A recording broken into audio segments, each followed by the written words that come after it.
Good morning everyone. আজ তোমাদের জন্য নিয়ে এসেছি ইতু পুজোর ভাসানের দিন। প্রথম পুজোটা আমি করে নিয়েছি।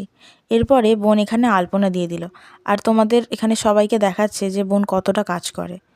তো এরপরে আমরা সমস্ত ভোগের জন্য নানান সবজি কেটে নিলাম, এবং এছাড়াও পায়েস, দু রকমের পিঠে, খিচুড়ি ইত্যাদি হয়েছিল।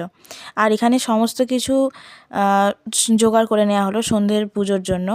যদিও এখানে 3 বেলা পুজো করতে হয়। প্রথম সকালের পুজোটা আমি করার পরে মা সন্ধ্যের পুজোটা করেছিল, আর রাতেরটাও মাই করবে। এটা আসলে মাই করে। মা এর জন্য উপোস থেকে পুজো করে। আর এর জন্য পাঁচালিটা যদিও মা পড়তে পারেনি, আমি পাঁচালিটা পড়ে নিয়েছিলাম। আর এখানে তোমরা দেখতেই পাচ্ছ যে বাচ্চারা কীভাবেই খুদেরা বসে আছে অধীর আগ্রহে প্রসাদ খাবে বলে। এরপরে পুজোটা করে নেওয়ার পরে আমরা সবাই মিলে এখানে ভাসানের জন্য বেরিয়ে গেলাম। আর এই পুজোতে ডুবতে হয়, ডুবে ভাসান করতে হয়। এর কারণেই মা এখানে দেখতে পাচ্ছ কাঁপতে